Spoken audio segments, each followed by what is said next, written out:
Thank you, Madam Speaker. It's an honor for me to rise today to speak on Bill C-321, which was introduced by our honorable colleague from Caribou, Prince George.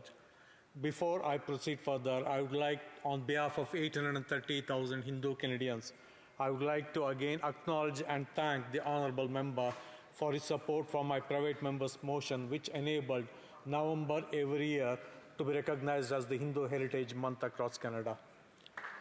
Bill 321 seeks to denounce and deter violence against nurses, paramedics, firefighters, police officers, including transit officers or special constables, and other frontline healthcare staff.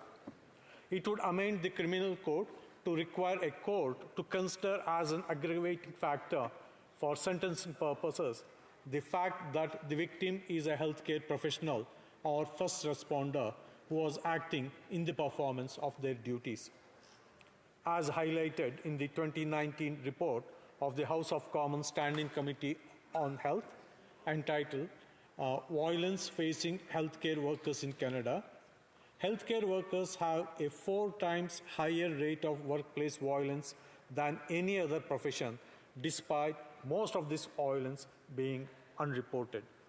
The report also noted that 61% of nurses who participated in a cross-country survey reported experiencing abuse, harassment, or assault in the previous year, and 74% of the paramedics reported experiencing multiple forms of violence annually. The men and women who serve as healthcare professionals and first responders play an invaluable role in our society. They are the heroes who rush towards danger while others flee, the ones who provide critical medical care in times of crisis, and the ones who maintain law and order to keep our communities safe.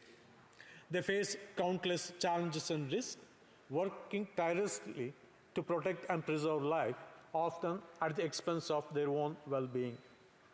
It is deeply troubling to witness an alarming increase in assaults against these dedicated individuals. They are subject to physical violence, verbal abuse, and threats while carrying out their duties.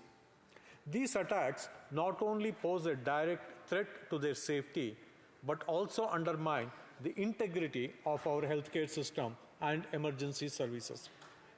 It is essential that we take a strong stand against such heinous acts and provide a higher level of protection for those who selflessly dedicated their lives to serving others. By amending the criminal code, we are sending a resounding message that assaults on healthcare professionals and first responders will not be tolerated. We are acknowledging the unique challenges they face and recognizing the importance of their contributions to society. When passed, the bill will serve as a deterrent, discouraging potential perpetrators from engaging in acts of violence against these essential workers. Furthermore, by considering assaults against healthcare professionals and first responders as an aggravating factor during sentencing, we are acknowledging the broader implications of such attacks. These assaults not only cause physical harm to individuals, but also have far-reaching consequences for public safety and the provision of essential services. By recognizing this as an aggravating factor, we ensure that those who commit these crimes face more significant penalties, reflecting the gravity of their actions and the impact on society as a whole. Some may suggest that existing laws already provide adequate protection for healthcare professionals and first responders. However, the stark reality is that assaults against these individuals are on the rise, and we must respond with targeted measures that explicitly recognize the unique vulnerabilities they face. By enshrining their protection within the criminal code, we send a clear and unequivocal message that their safety and well-being are of paramount importance. Moreover, this bill reflects our commitment to creating a safe and supportive environment for healthcare professionals and first responders. It demonstrates that we value their selfless dedication and are committed to ensuring that they can perform their duties without fear of violence or aggression. By enacting this bill, we are standing in solidarity with those who risk their lives to protect ours. In addition to deterrence and enhanced protection, this bill has the potential to foster cultural change. It sends a powerful message to society, urging us to reflect on the value and respect we afford to those on the front lines of service. It encourages a broader shift in attitudes, promoting a collective sense of responsibility to safeguard those who dedicate their lives to safeguarding us. The amendment proposed in Bill C-321 is similar to formal Bill C-3, an act to amend the Criminal Code and the Canada Labour Code that included as an aggravating factor evidence that the offence was committed against a person who was providing health services. Formal Bill C-3 received royal assent on December 17, 2021. Our government continues to show support to first responders, including the recent passage of a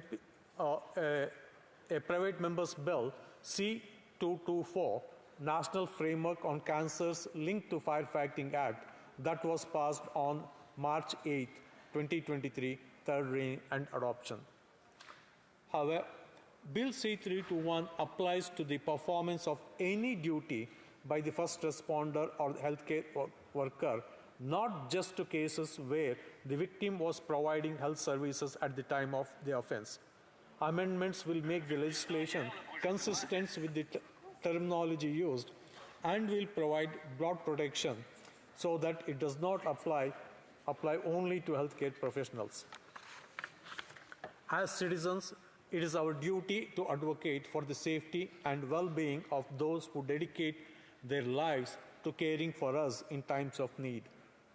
In conclusion, the proposed amendment to the Criminal Code represents a significant step forward in ensuring the safety and well-being of our healthcare professionals and first responders.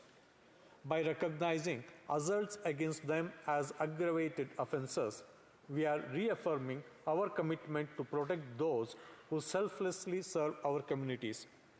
Let us come together as a nation to support this legislation, sending a strong message that we stand united against violence and aggression towards those who sacrifice so much to protect us.